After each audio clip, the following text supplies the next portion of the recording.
Hey, how's it going everyone? It's me, it's Jinsula. I hope you're having a good day and welcome to today's Pokemon Go video. Alright, so recently the game director for Pokemon Go, Michael Steranka, gave an interview over to Eurogamer. And there was a lot of interesting talking points that was brought up within that interview, but there were two main things that really caught my attention. First, they were talking about the release of Gen 8 Pokemon, and they also went into the character customization update and all the negative feedback that they received.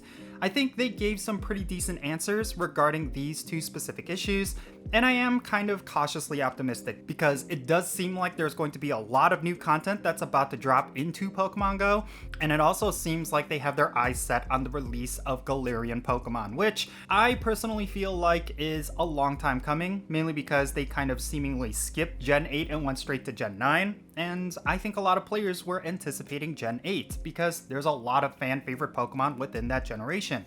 But it seems like Niantic is about to go into that generation and they want to make sure it makes sense. So yeah, I kind of wanted to talk about some of the things within this interview that really stood out to me, and I wanted to give my thoughts as we read along. So the first thing that the interview kind of talked about was, of course, the cadence at which they release Pokemon. I think this has been a big issue with Pokemon Go for the past couple of years, in that Niantic has kind of slowed down the release of new Pokemon, and it's made the game kind of boring, if you ask me.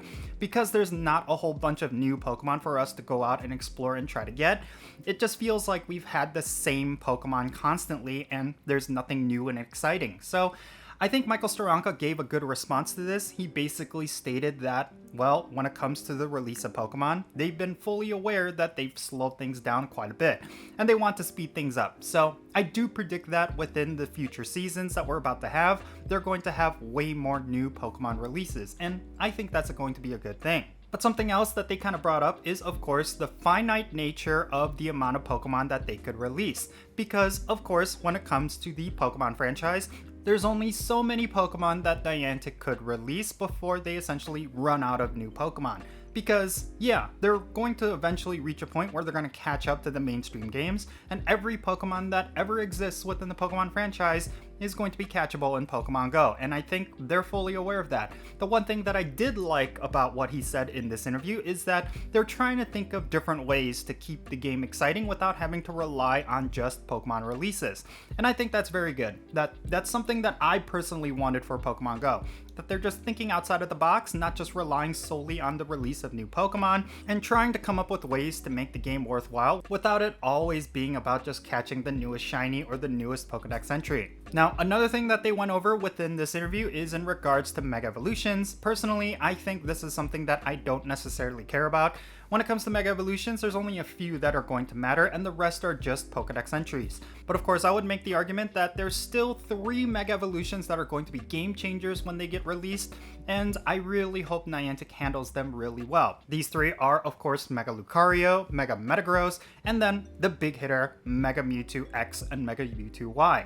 The way Michael Steranka mentioned it is that they want to make sure the release of the next Mega Evolutions are really special and meaningful. Rather than just dropping them into the game just to complete all of the Mega Evolutions, they want to make sure that the release of Mega Evolutions makes sense.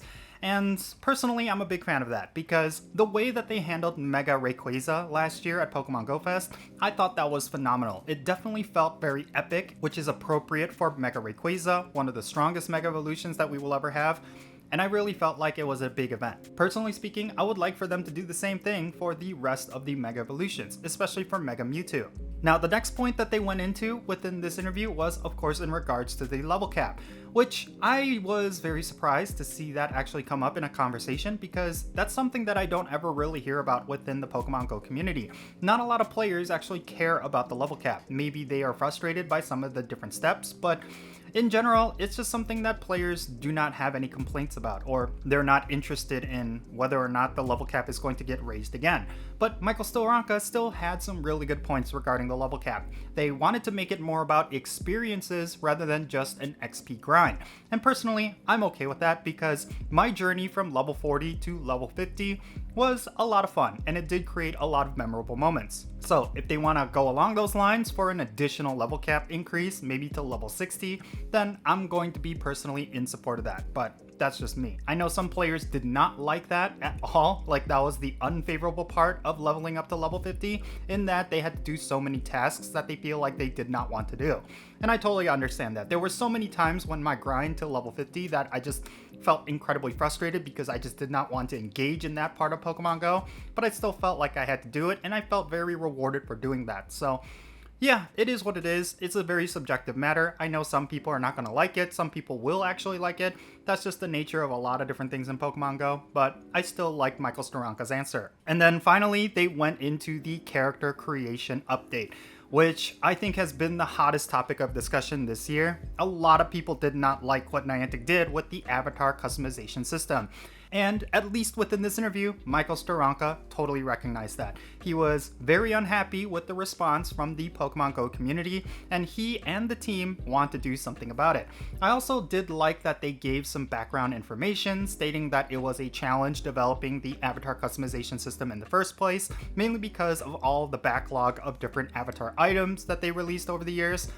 And I think that sort of little transparency was pretty good, because I think for a lot of players, that's all they want. They want to hear how things are done in the kitchen. So even though we got some non-answers regarding what they're going to be doing for the avatar customization update, I still felt like some of this was a breath of fresh air. So yeah, what are my thoughts regarding this interview? Well, first and foremost, Michael Steranka giving an interview in the first place, I think that was a really good move, because I think players just want some more communication from Niantic, regardless if it's through these indirect means. I think the more Niantic developers give out more interviews and they state a lot more intentions, I think it's going to ease a lot of the frustrations within the Pokemon Go community. Of course, some players would prefer that Niantic give direct communication to the Pokemon Go community, but for them to give out more interviews like this to kind of voice a lot of what's going on behind the scenes, I think regardless, that's always going to be a good thing. So I really hope Niantic does more interviews like this. But regarding everything that Michael Steranka talked about, I'm still a little concerned, because it still feels like they're kind of developing Pokemon Go in a kind of drip feeding kind of style. I really do think that when it comes to this game, it thrives whenever they do big content drops.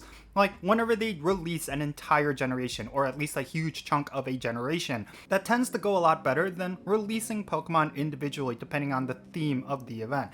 I really do not like that method, and I really hope they stray away from it, and at least with this interview, it gives me a little bit of hope that Niantic is actually thinking about that. So yeah, who knows? I really do think that there's a lot of potential with Pokemon Go, and after reading this interview, I tend to believe that Niantic also sees a lot of that potential. I just really hope they make the right design decisions, because I really have a lot of cautious optimism. There's a lot of things to be hopeful about when it comes to Pokemon Go, but if you're familiar with my content on my channel, you would know that I'm typically very negative and do a lot of criticism towards Niantic. And that's mainly because I always end up feeling disappointed, because I end up having a lot of hope for the direction of Pokemon Go, and Niantic seems to go the opposite way.